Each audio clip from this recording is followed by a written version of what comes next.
لن تنفعكم أرحامكم ولا أولادكم يوم القيامة কিয়ামতের দিন তোমাদের আত্মীয় স্বজন, তোমাদের সন্তান সন্ততি তোমাদের জন্য কিছু মাত্র কাজে লাগবে না। ইয়াউমা ইয়াফিরুল মারউ মিন আখিহি ওয়া উম্মিহি ওয়া আবিহি ওয়া সাহিবাতিহি ওয়া বানিহি। সেদিন মানুষ তার ভাই, মা বাপ, স্ত্রী ও সন্তান থেকে পলায়ন করবে। সেদিন প্রত্যেকে নিজ নিজ অবস্থায় পতিত হয়ে যাবে। পিতা তার সন্তানকে পরিচয় দেবে না, মা তার সন্তানকে চিনবে না, সন্তান তার মাকে চিনবে না।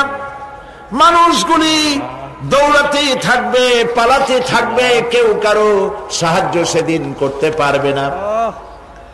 আমার প্রিয় ভাইয়েরা, সেই কিয়ামতে আল্লাহ পাক আমলনামা আল্লাহর আদালতে মানুষের সামনে পেশ করা হবে। পার্থিব জীবনে মানুষ যা কিছু করেছে কোন জিনিস লুকায় রাখতে পারবে না, সব প্রকাশ পেয়ে যাবে। কিয়ামতের পূর্বেই আল্লাহ রাব্বুল আলামিন সব কিছুকে রেকর্ড করে রেখেছেন। আবারও বলছি, আল্লাহ পাক কোনো কিছু গোপন রাখেন নাই। কিভাবে রেকর্ড করছেন? وَكُلَّ إِنسَانٍ أَلْزَمْنَاهُ طَائِرَهُ فِي عُنُقِهِ وَنُخْرِجُ لَهُ يَوْمَ الْقِيَامَةِ كِتَابًا يَلْقَاهُ مَنشُورًا। প্রত্যেকের ভালো মন্দ কর্মলিপি আমি তার গলায় ঝুলাই দিছি। আমি তার জন্য কিয়ামতের দিন একটি কিতাব ওপেন করে দেব, গলায় ঝুলানো আছে। আল্লাহ, তুমি ব্যতীত কেউ নাই।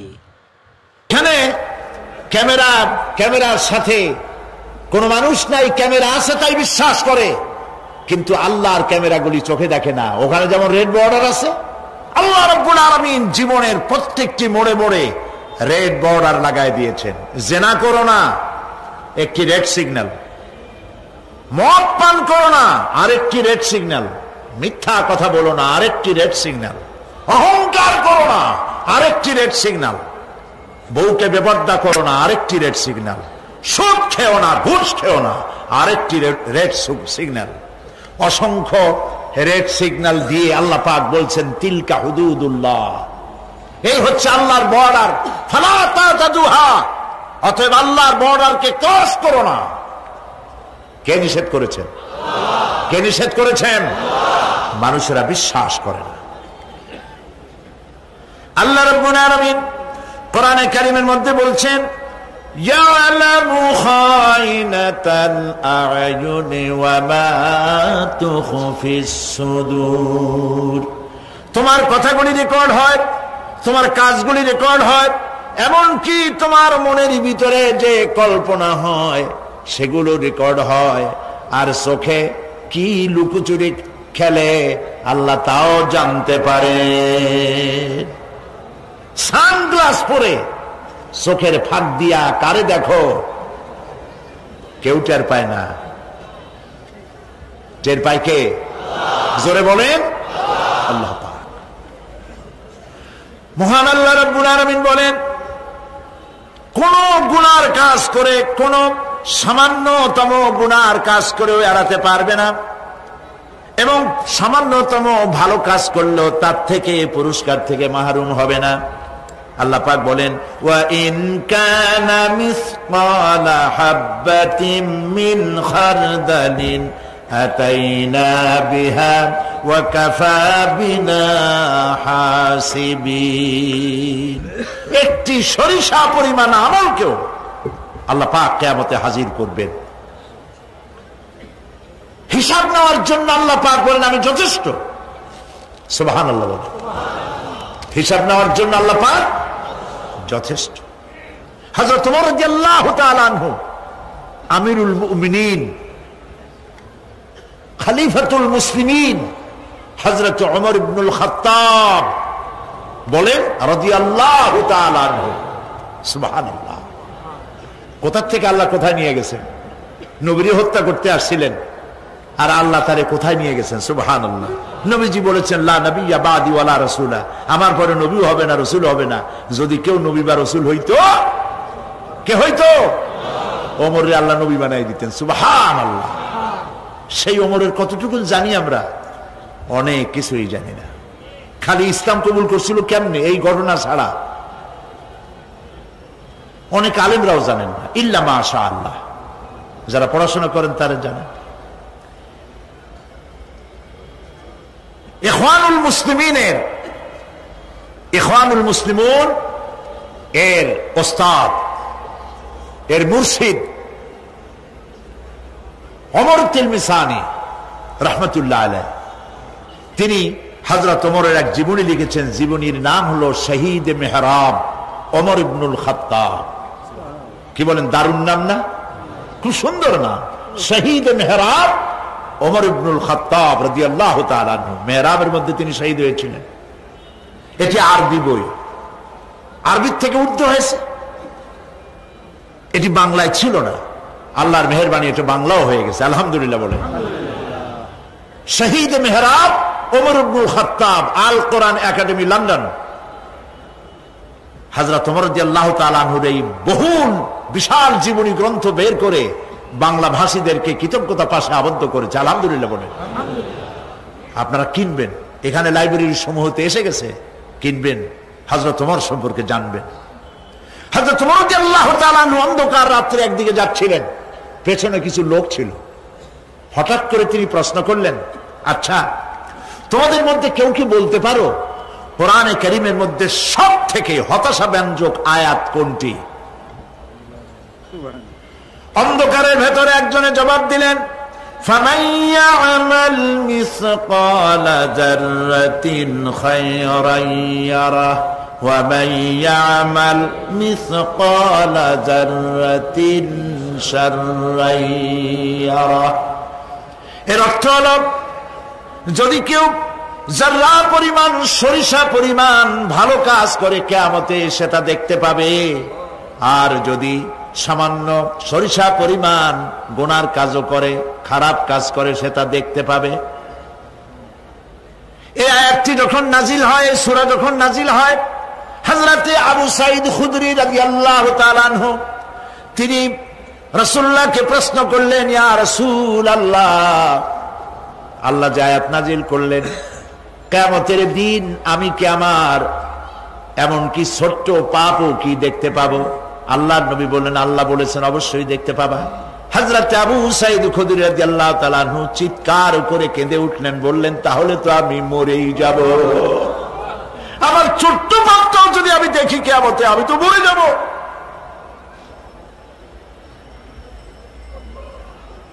হযরত ওমর রাদিয়াল্লাহু তাআলা আনহু অন্ধকারের ভিতরে হাঁটতেছেন আর কাঁদতেছেন, হাঁটতেছেন আর কাঁদতেছেন। কিছু দূর অগ্রসর হয়ে তিনি প্রশ্ন করলেন, আচ্ছা কেউ কি বলতে পারো কোরআনে কারীমের মধ্যে সব থেকে আশা ব্যঞ্জক আয়াত কোনটি? পেছন থেকে অন্ধকারের ভেতর থেকে আওয়াজ এলো, লা তাকনাতু মির রাহমাতিল্লাহ, আল্লাহর রহমত থেকে, দয়া থেকে নিরাশ হয়ে যেও না, হতাশ হয়ে যেও না। হযরত ওমর কাঁদতে কাঁদতে জিজ্ঞেস করলেন, তোমাদের মধ্যে আব্দুল্লাহ ইবনে মাসউদ আছে নাকি? হযরত আব্দুল্লাহ ইবনে মাসউদ বললেন, আমি তো বললাম, আমি জবাব দিলাম। সুবহানাল্লাহ।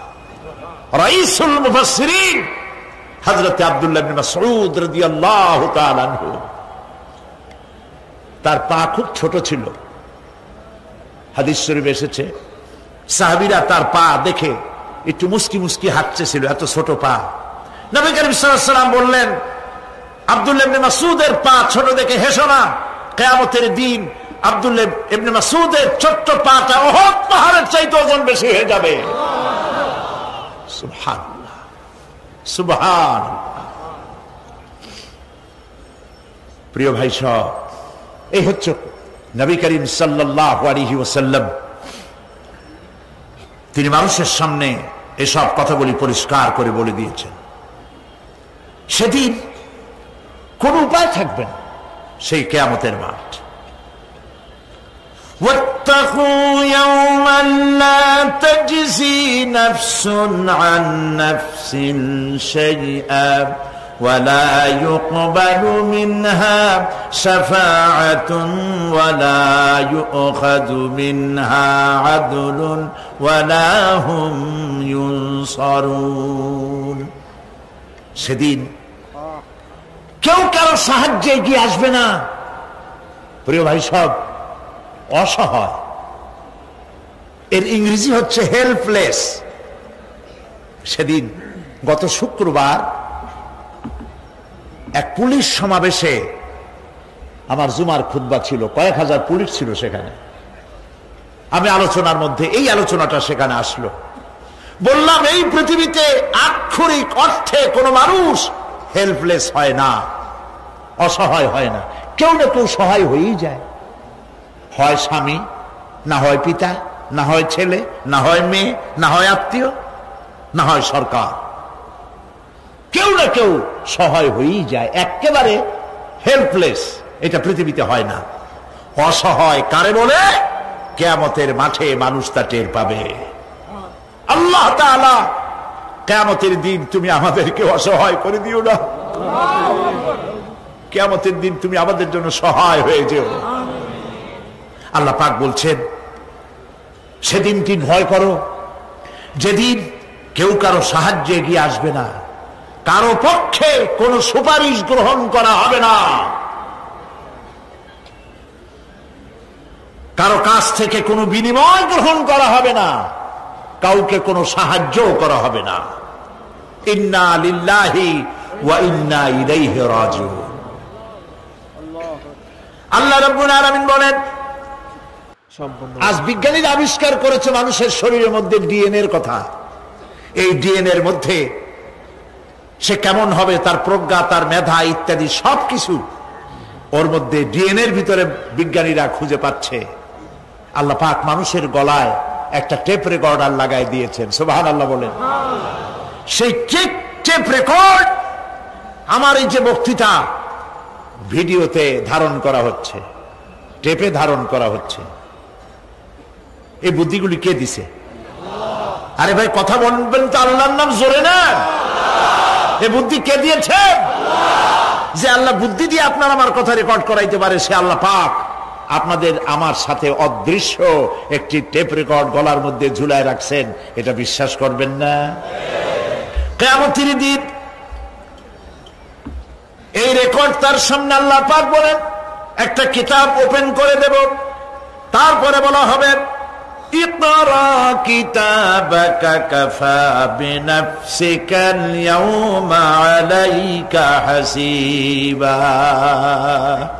তাকে বলা হবে নিজের কর্মলিপি পড়ে দেখো, আজ তুমি নিজেই নিজের হিসাবের জন্য যথেষ্ট। পড়ো, কোথায় যাবা? জাহান্নামে যাবা না বেহেশতে যাবা? তুমি নিজেই তোমার হিসাব করার জন্য যথেষ্ট। সুবহানাল্লাহ। সেদিন কোনো সাহায্যকারী পাওয়া যাবে না, ওকালতি করার জন্য কাউকে পাওয়া যাবে না। বিশ্বাস করুন, বিশ্বাস করুন, কোন পীর সাহেব, কোন খাজা বাবা কিয়ামতের দিন আপনার আমার উপকারে আসবে না, আসবে না, আসবে না।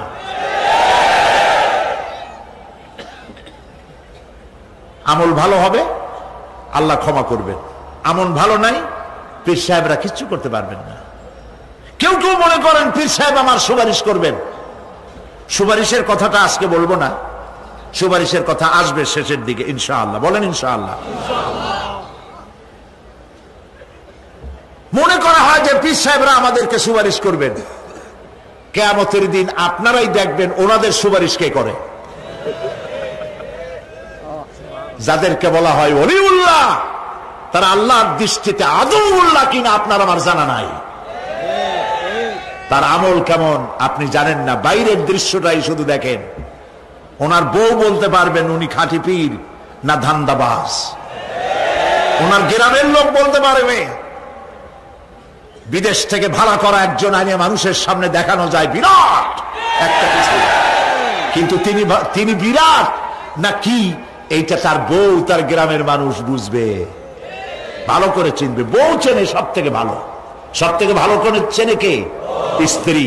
তারপরে চেনে ড্রাইভার, তার সাথে যে রাত দিন যে ড্রাইভার থাকে, তার সাথে যে খাদেম থাকে। এরা জানে, এরা দেখতে পায় এই লোকটা মুখ দিয়ে যা বলে আসলে লোকটা এইরকম না। বুঝতে পারে কিনা? মানুষের সামনে ধান্দাবাজি করে অনেক কথা কথা বলে মানুষকে মন ভুলানো যায়।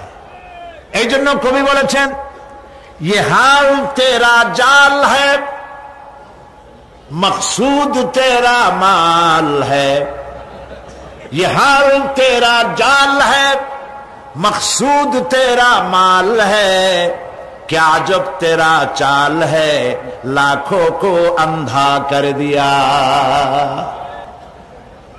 নিজেরে বুজুর্গ বানাইয়ে মানুষের সামনে পেশ করছো, তোমার এই হাল হলো তোমার চাল। মানুষের পয়সা পকেটে ভরার জন্য এই কাম করতেছো, কেউ টের পায় না। আল্লাহ পাক ঠিকই টের পাচ্ছেন, ঠিক কিনা বলেন?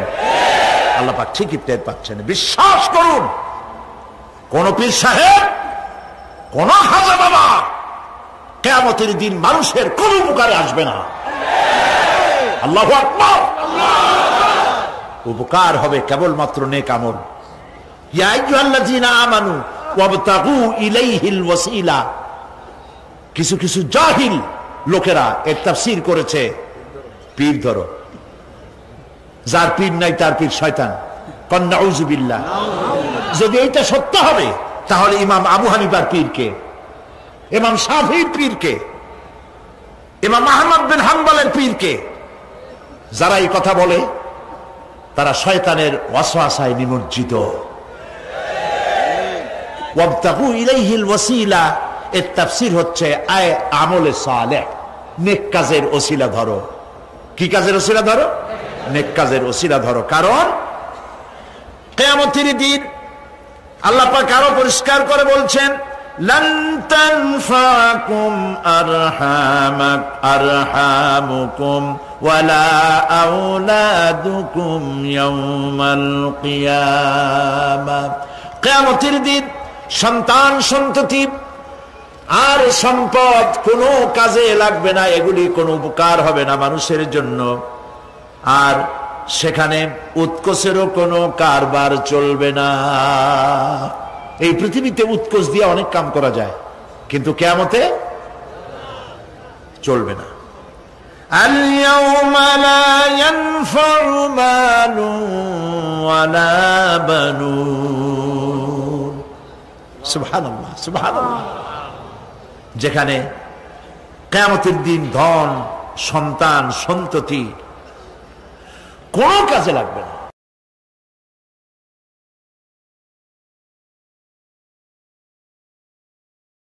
কৌশল। ইয়া বুনাইয়া বলেছে বলে মনে করার কোনো কারণ নাই যে যাকে তিনি নসিহত করছেন তিনি শিশু, তিনি খোকা। আমাদের দেশে খোকা তো মন্ত্রীও আছে, তাই বলে তিনি কি খোকা নাকি? একেবারে কি কথা। আবার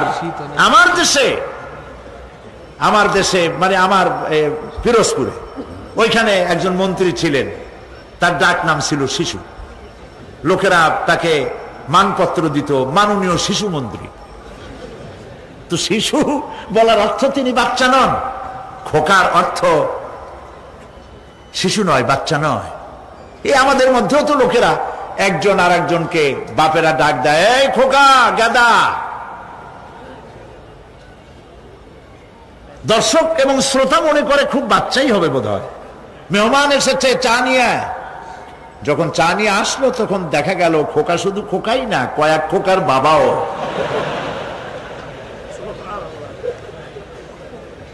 হযরত লোকমান যে নসিহত তার ছেলেকে করেছেন, বোঝার কোনো কারণ নাই যে তিনি ছোট।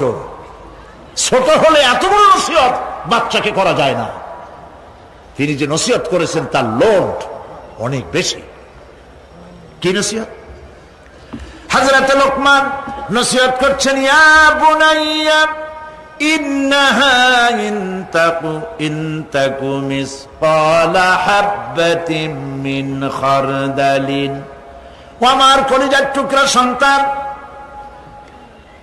কোন জিনিস রেণুকার মতো, সরিষার দানার চাইতেও অনেক ছোট, ছোটর চাইতেও ছোট, পরমাণুর মতো ছোট্ট একটি জিনিস যদি ফাতাকুন ফি সাখরাতিন, যদি তা কোনো প্রস্তর খণ্ডের মধ্যে যদি আত্মগোপন করে থাকে, কোন মরুভূমির মধ্যে যদি হারিয়ে যায়, আও ফিস সামাওয়াতি, অথবা অন্তরিক্ষে কোন গ্রহ অভ্যন্তরে যদি লুকিয়ে যায়, অথবা সেটা যদি আও ফিল আরদি, অথবা জমিনের কোন পরতে যদি লুক্কায়িত থাকে, ইয়াতি বিহাল্লাহ, আল্লাহ রাব্বুল আলামিন একটি সরিষার 1000 ভাগের 1 ভাগ, একটি কণাও যদি হারায় যায় অন্তরিক্ষে, মহাশূন্যে, সমুদ্রের তলদেশে, মাটির কোন পরতে, আল্লাহ পাক অবশ্যই কিয়ামতে তা উপস্থিত করবেন।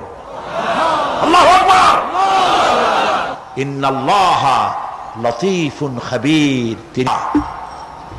পাহাড়তলি রেল স্টেশন এখনো আছে না? পাহাড়তলিতে পাহাড়তলি রেল স্টেশন, ওয়েটিং রুমে গিয়ে বসছেন, ওইটা আপনার বাড়ি না, ট্রেন আসতে চলে যেতে হবে, ঠিক কিনা? এই জন্য পৃথিবীটা, প্রিয় ভাই, সব থেকে বেশি মূল্য দিতে হবে দুনিয়ার না আখিরাতের। বলেন সবাই। পৃথিবীটা হচ্ছে একটি সুন্দরী তরুণী তন্নি, ষোলকলায় পরিপূর্ণ। আহারে, কোনো লাভ নাই, কবরটা খালি পড়ে থাকবে। প্রিয় ভাই, দারুণ শীত পড়েছে, মানুষ মরে যাচ্ছে, অনেক মানুষ এবার মারা গেছে শীতে। আল্লাহর কাছে আমরা বলবো, আল্লাহ তুমি দয়া করে শীত যেটুক না হলে হয় না, তুমি সেইটুক দাও, শান্তি হিসাবে দাও, রহমত হিসেবে দাও, জহমত হিসেবে আমাদেরকে তুমি দিও না। বলি আমি। প্রিয় ভাই,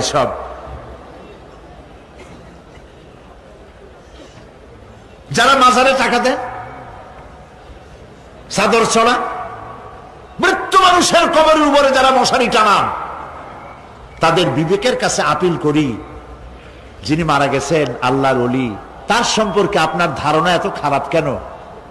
মশারি টানায় দিচ্ছেন, আপনার ধারণা কি এই দুনিয়াও মশাই খাইছে, কবরের মধ্যে গিয়েও মশাই খাবে? কাপড় চোপড় দরকার কার? জেতা মাসের না মরা মানুষের?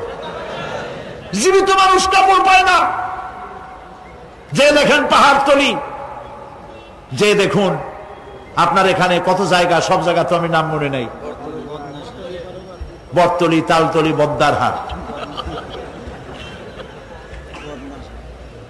এই যে জায়গাগুলি, কত মানুষ ফুটপাতে শুয়ে আছে না?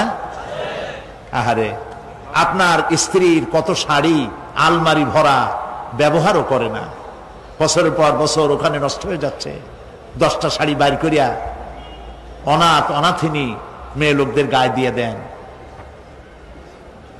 মাজারে টাকা দিলেন, চাদর দিলেন, যারা রাস্তার উপরে যারা কেনুই গায়ে দিয়ে থাকে, আগুন পোহায়, একটু চাদর নাই, ওদের একটা কাপড় কিনে দেন। প্রিয় ভাই, দিল্লির সম্রাট শাহজাহান, তিনি তাজমহল তৈরি করেছিলেন তদানীন্তন বাজারে 20 কোটি টাকা খরচ করে, 20 বছর ধরে প্রচেষ্টা করে 22,000 শ্রমিক লাগাইয়া তাজমহল বানিয়েছিলেন। জানেন কিনা ইতিহাস? কোন বাজারে? যেই বাজারে 1 টাকায় 8 মণ চাউল পাওয়া যাইত। বুঝছেন কথা? সেই বাজারে 20 কোটি টাকা খরচ করেছেন, 22,000 শ্রমিক লাগিয়েছেন, 20 বছর সময় লেগেছে তাজমহল করতে। এবার একটা নির্মম বাস্তব কথা শুনুন। আপনি যদি কোন একটি এতিমের গায়ে, কোন এক অনাথিনী বিধবার গায়ে, কোন এক কচি শিশু, বাপ নাই মা নাই, শীতের দিনে খালি গায়ে কেন 2টা হাত গলার উপরে ধরে সকালবেলায় কাঁপতেছে, ওই বাচ্চা এতিমের গায়ে একটি চাদর, একটি গেঞ্জি, একটি পুরানা সোয়েটার গায়ে দিয়ে যদি এতিম বাচ্চার মুখে যদি হাসি ফোটাতে পারেন, বিশ্বাস করুন 20 বছর ধরে 22,000 শ্রমিক লাগাইয়া 20 কোটি টাকা খরচের তাজমহলের চাইতে আল্লাহর কাছে এতিমের মুখের হাসির দাম বেশি। আখিরাতে আমাদের সকলকে উঠতে হবে, সেখান থেকে কেউ আমরা কি বাঁচতে পারবো না, উঠতে হবে সবাইকে। অনেক লম্বা আলোচনা করব না, এখন শেষ করে দেই, বাকি কথা কালকে বলবো ইনশাআল্লাহ। বলেন ইনশাআল্লাহ। তবে আরো 2টা আয়াত আছে, না শুনলে, আরে ভাই কত জায়গায় ওয়াজ মাহফিল হয় সারা রাত, হয় না? সারা রাত ফজরের সময় গরুর গোশত খায়, জম্মের খাওয়া, সারাদিন পেট খারাপ, কি শুনলো আর কি কইলো আল্লাহই জানে। পরে লোকেরা জিজ্ঞেস করে, ভাই গত রাত্রে যে তোমার টের পাই নেই, তুমি কোথায় গেছিলা? কয় বাবা গেছিলাম ওয়াজ শুনতে। কি ওয়াজ? কয় শেষ কথা বলে শেষ করা যাবে না। হাই রে ওয়াজ, কি ওয়াজ? কয় অনেক বিষয়। কয় ভাই আমি তো যাই নাই, 2-1টা বিষয় আমার শোনাও না। কয় আল্লাহর কসম সারা রাত তেমন শোনা শুনছি যার একটা কথাও আমার মনে নেই। দাম আছে এগুলা? দাম নাই। কিসসা কাহিনী হাবি যাবি, যার পেছনে কোরআন নাই, দলিল নাই, আছে শুধু হিংসা আর হিংসা। অমুকের তাফসীর খারাপ, অমুকের অমুক খারাপ, তমুক খারাপ, এই চিৎকার দিয়া বাজার গরম করতে পারবেন না। কারণ মানুষের আপনাদেরকে চিনে ফেলেছে, আপনারা ফাসাদ সৃষ্টি করতে চান, আপনারা মানুষের মধ্যে বিভেদ সৃষ্টি করতে চান। এই জন্য লাখ টাকা খরচ করে মানুষ পাবেন না, মানুষ আসবে কোরআনের মহব্বতে, কোরআনের কথা শুনতে। সুবহানাল্লাহ বলো। প্রিয় ভাই সব,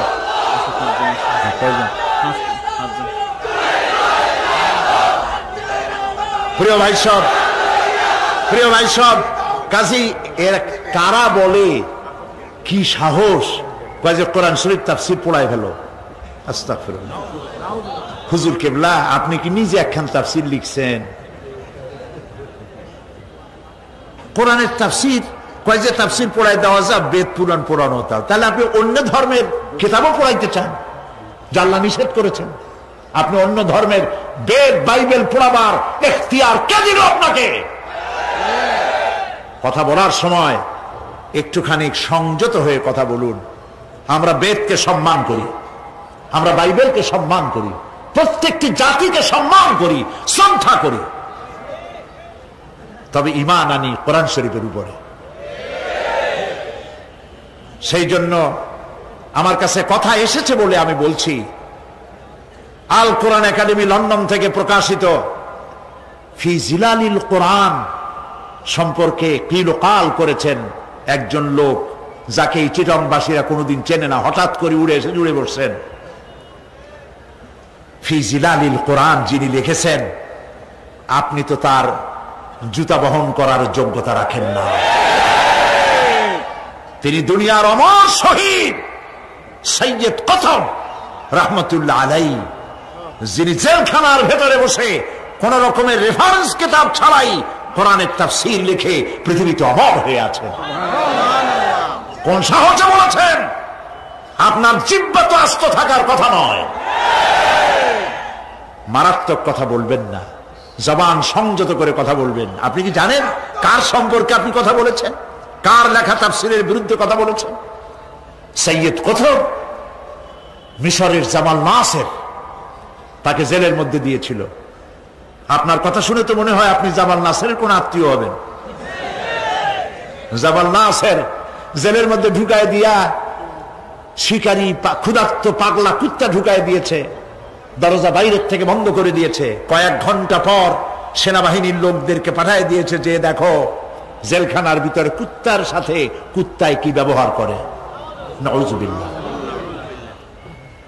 সেনাবাহিনীর লোকেরা জেলখানা থেকে ফিরে এসে জামাল নাসেরকে জবাব দিল, জেলখানার ভিতরে যাই দেখে এলাম তালাবদ্ধ রুমের ভিতরে শেখ সৈয়দ কতব নামাজের সেজদার ভিতরে পড়ে আছেন, আর ক্ষুধার্ত পাগলা শিকারী কুকুর তার পাশে বসে তারে পাহারা দিচ্ছে। সুতরাং কথা বলার সময় একটু হুশ করে কথা বলবেন, মেহেরবানি করে। প্রিয় ভাই সব, বলতেছিলাম রাত একটু বেশি হলে ক্ষতি কি? আল্লাহ বেশি মানে আমার কিন্তু এরকম অভ্যাসও নাই যে সারা রাত ওয়াজ শুনাই। ওই কার বলে অভ্যাস ছিল চোখ বুঝে ওয়াজ করার। মাহফিল ভরা মানুষ চোখ বুঝে ওয়াজ আরম্ভ করছে, তারপরে হঠাৎ চোখ খুলে দেখে কেউ নেই। বেচারা খুব রাগ হয়ে গেছে, এই এলাকার মানুষ তো ভারী বেকায়দার, আমারে ফেলায় থুয়া সব পালাইছে। পাশে তাকায় দেখে একটা লোক বসা। কয় যে অন্তত একটা লোক তো পাইলাম, আল্লাহর মেহেরবানি, তুমি খুব ইমানদার ভালো মানুষ যে এতক্ষণ তুমি আমার ওয়াজ শুনছো। লোকটা কয় যে হুজুর আমি ভালো না মন্দ তা জানি না, আমি হলাম মাইক ম্যান, আপনি মাইকও ছাড়েন না, আমিও যাইতে পারি না, তো আমি আপনাদেরকে এই বিপদে ভালাবো না। সংক্ষিপ্ত কথায় শেষ করে দেই। আল্লাহ রাব্বুল আলামিন বলেন এরপরে কি হবে শোনো। ইয়াউমা ইউনফাখু ফিস-সূরি ফাতাআতুনা আফওয়াজা, যেদিন সিংহায় ফুঁক দেওয়া হবে আর তোমরা দলে দলে বেরিয়ে আসবে। ওয়া ফুতিহাতিস সামাউ ফাকানাত আবওয়াবা, আর পাহাড় সমূহ আকাশ সমূহ খুলে দেওয়া হবে, ফলে তার দুয়ার আর দুয়ার হয়ে যাবে, মনে হবে সব দরজা। তার মানে হলো আকাশ থাকবে না, ভেঙে চুরে চুরমার হয়ে যাবে। ওয়াসুজ্জিরাতিল জিবালু ফাকানাত সারাবা, আর পাহাড়গুলিকে চালিয়ে দেওয়া হবে, ফলে মনে হবে মরিচিকা। তার মানে হলো এই দেখলাম পাহাড়, এই পাহাড় নাই, সমস্ত পাহাড়গুলিকে আল্লাহ পাক উড়ায় দেবেন, কোন পাহাড় তার জায়গায় থাকতে পারবে না। সিংহায় ফুঁক হবে, তাতে করে মানুষের যারা ঘুমিয়ে থাকবে, ঘুমান্ত মানুষগুলি সব জাগ্রত হয়ে যাবে, বলবে ইয়া ওয়াইলাতা ইয়া ওয়াইলানা মান বাসানা মিন মারকাদিনা, হায় আফসোস আমার এই ঘুমকে কে ভেঙে দিল, কিসের আওয়াজে ঘুম ভাঙলো? বলা হবে হাদা মা ওয়াদার রহমান ওয়া সাদাকাল মুরসালুন, এ হচ্ছে রহমানের ওয়াদা আর আল্লাহ রসুল সত্য কথা বলেছিলেন। সেই জন্য আমাদেরকে এ কথাগুলি বুঝতে হবে। সিংহায় ফুঁক হবে, সেই আওয়াজে আমাদেরকে উঠতে হবে। তারপরে আল্লাহ পাক আকাশ সমূহকে খুলে দিবেন, ফলে তা দরজার দরজায় পরিণত হয়ে যাবে, পাহাড়গুলি চালিয়ে দেওয়া হবে, সেখানে আর কিছুই থাকবে না। পাহাড়গুলো কাল ইহনিল মানফুস, এগুলি ধোনা পেঁজা তুলার মতো সব উঠতে থাকবে। সুবহানাল্লাহ। প্রিয় ভাই সব, বাকি কিয়ামতের দিন এ বললাম, এ পর্যন্ত বলা হলো বিশ্ব পরিক্রমা ধ্বংস হওয়ার ব্যবস্থা সম্পর্কে আল্লাহ পাকের কোরআনের কথাগুলি আপনাদেরকে শোনালাম। আগামীকাল ইনশাআল্লাহ কিয়ামতের, যখন কিয়ামতের ময়দান হবে, সেইখানে হাসরবাসীদের অবস্থা কি হবে, পরিণতি কি হবে, সেই বিষয়ে আলোচনা হবে ইনশাআল্লাহ। আজকের মতো শেষ। মুনাজাতের জন্য বসুন। আজ 5 জন অমুসলিম ইসলাম কবুল করার জন্য মাহফিলে হাজির হয়ে গেছে। কাছে আসুন। লা ইলাহা ইল্লাল্লাহু মুহাম্মাদুর রাসূলুল্লাহ, আল্লাহ ছাড়া কোন ইলাহ নাই, মাবুদ নাই, মুহাম্মদ সাল্লাল্লাহু আলাইহি ওয়াসাল্লাম আল্লাহর প্রেরিত রাসূল। আশহাদু আন লা ইলাহা ইল্লাল্লাহু ওয়াহদাহু লা শারীকা লাহু ওয়া আশহাদু আন্না মুহাম্মাদান আবদুহু ওয়া রাসূলুহু, আমি সাক্ষ্য দিচ্ছি আল্লাহ ছাড়া কোনো ইলাহ নাই, মাবুদ নাই, উপাস্য নাই, তিনি এক, তিনি একক, তার কোনো অংশীদার নাই। আমি আরো সাক্ষ্য দিচ্ছি মুহাম্মদ সাল্লাল্লাহু আলাইহি ওয়াসাল্লাম আল্লাহর বান্দা এবং তার প্রেরিত রাসূল। আসসালামু আলাইকুম। দাঁড়াও দাঁড়াও দাঁড়াও, আল্লাহর মেহেরবানি এরা এখন মুসলমান হয়ে গেল, আলহামদুলিল্লাহ। বলি আলহামদুলিল্লাহ। আল্লাহ পাক তাদের গুনাহ খাতা সব মাফ করে দিয়েছেন। এই মুহূর্ত পর্যন্ত জীবনে যা করছে সব মাফ, সুবহানাল্লাহ। আমি এই বিশাল মাহফিলের পক্ষ থেকে তাদের জন্য দোয়া করি, আল্লাহ যেন খাঁটি মুসলমান বানায় দেন। আমাদের ঘরের মুসলমানগুলি সর্বনাশ হয়ে যাচ্ছে, সেখানে এরাও ইসলামে এসে যেন আল্লাহ পাক তাদের ভাগ্যকে তাওহীদ দিয়া চমকায় দেন। তারা যেন নামাজি হয়, তারা যেন দিনদার হয়, তারা যেন নিজেরা রুজি করে নিজ পায়ে দাঁড়াতে পারে। আসমান এবং জমিনের বালা মুসিবত থেকে আল্লাহ হেফাজত করেন। সবাই বলেন আমিন। আমি এই বিশাল লক্ষ লক্ষ জনতার এই বিশাল মাহফিলের পক্ষ থেকে, আপনাদের সকলের পক্ষ থেকে ইসলাম গ্রহণ করার কারণে আমি তাদেরকে আলিঙ্গন করছি।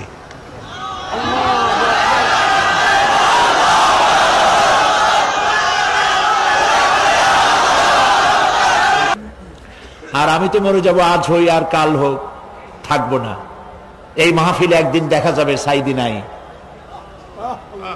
ক্যাসেটগুলি ছড়িয়ে পড়েছে সারা বিশ্বময়, কিন্তু ক্যাসেটও এক সময় নষ্ট হয়ে যায়, লিখিত কিতাবগুলি থাকে। সেই জন্য তাফসির লেখা হয়েছে, তাফসিরে সাইদি আমপারা 588 পৃষ্ঠা, তাফসিরে সাইদি সূরায়ে ফাতিহা 520 পৃষ্ঠা, এবং সূরায়ে আসর ছোট্ট একটি সূরা 788 পৃষ্ঠা। জীবনের সফলতা দুনিয়ার উপরে নির্ভর করে না, আখিরাতের উপরে নির্ভর করে। যারা এগুলি ছেপেছে, আমি ছাপি নাই, যারা ছেপেছে গ্লোবাল নেটওয়ার্ক, ওরা ছেপেছে। আমি তাদেরকে বলেছি সামান্য প্রফিটে ছেড়ে দিবে। তারা খুব সামান্য প্রফিট নিয়ে এই বিশাল গ্রন্থ প্রতি খণ্ড 200 টাকা করে তারা হাদিয়া রেখেছে। নিজেরা কিনুন, অন্যকে পড়তে দিন। কোরআনের চাইতে শ্রেষ্ঠ কিতাব, হেদায়েতের কিতাব পৃথিবীতে আর নাই। আল্লাহ পাক আপনাদেরকে ইসলামী দ্বীনি বইপত্র খরিদ করার তৌফিক দান করুন, এবং যাওয়ার সময় সমাজ কল্যাণ পরিষদের হাতে টাকা তুলে দিয়ে যাবেন। একটা মাহফিল শুধু তারা করে না, এই সমাজ কল্যাণ পরিষদের একটি মাত্র স্কুল ছিল, শাহ ওলিউল্লাহ ইনস্টিটিউট, তাই না? শাহ ওলিউল্লাহ ইনস্টিটিউট ছিল, আমিও সেটার গোড়ায় ছিলাম। সেই থেকে শুরু করে আজ সমাজ কল্যাণ পরিষদের হাতে ইসলামিক ইন্টারন্যাশনাল ইউনিভার্সিটি আজ তাদের হাতের মুঠোয়। সুবহানাল্লাহ, আলহামদুলিল্লাহ। তো আসতে কইলেন, তাদের হসপিটাল আছে, তাদের ক্লিনিক আছে, তাদের মাদ্রাসা আছে, তাদের মসজিদ আছে। আজকে তাদের হোটেল উদ্বোধন করে দিয়ে আসলাম, আল ফালা হোটেল অ্যান্ড রেস্টুরেন্ট।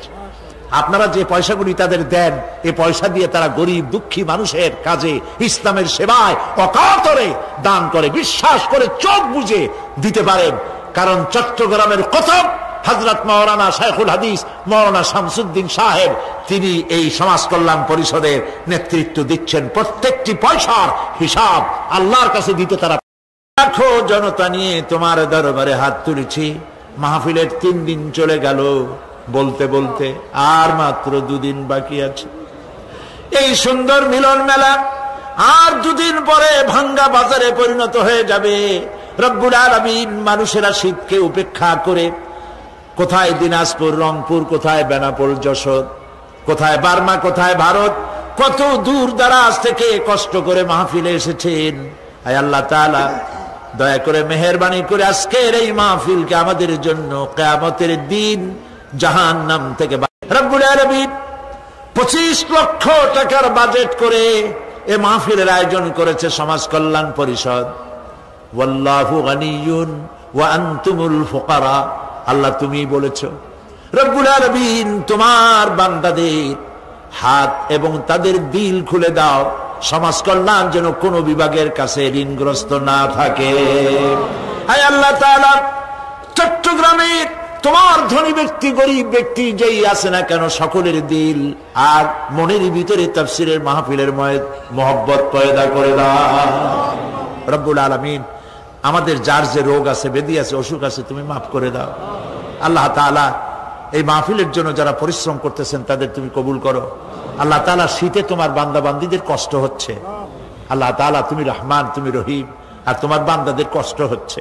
মাবুদ, তুমি দয়া করে মেহেরবানি করে আমাদের দেশে ইউরোপ আমেরিকায় শীত দিলে সেখানে সব ধনী, তাদের অনেক শীত বস্ত্র আছে, আমার দেশের গরিব মানুষ কিচ্ছু নাই বাবু। শীতের চোটে অনেকগুলি মানুষ মারাই গেছে মাবুদ। যেটুকুন না দিলে নয়, দেওয়া উচিত। তুমি সব ভালো জানো, সেটুকুন দাও। যেটা আমাদের জন্য বোঝা হয়, কষ্ট হয়, সেটা তুমি দিও না মাবুদ। তুমি রহমান, তুমি রহিম, তুমি গফুর, তুমি গফুর। তোমার বান্দীদেরকে আল্লাহ তুমি হাজির করে দিও, পরিবেশ ভালো রেখে দিও আল্লাহ তাআলা। আর বাকি 2 দিনের তাফসীর মাহফিলের ইন্তজাম এই সমাজ কল্যাণ পরিষদ করতে পারবে না আল্লাহ তাআলা। তুমি তোমার বান্দার বান্দীদেরকে যে পরিমাণে হাজির করো, এটা তোমার দয়া, এটা তোমার মেহেরবানি। এর পেছনে আমাদের কোনো কৃতিত্ব নাই। বিনয়ের সাথে স্বীকার করছি, সমাজ কল্যাণের কোনো কৃতিত্ব নাই, বরং এর মধ্যে প্রশংসার যেটুকুন, সবটুকুনের মালিক তুমি, আর ব্যর্থতার দায় দায়িত্ব সব আমাদের। আল্লাহ, তুমি আমাদের মাফ করে দিয়ে এই মাহফিলকে হেদায়েতের জরিয়া করে দাও।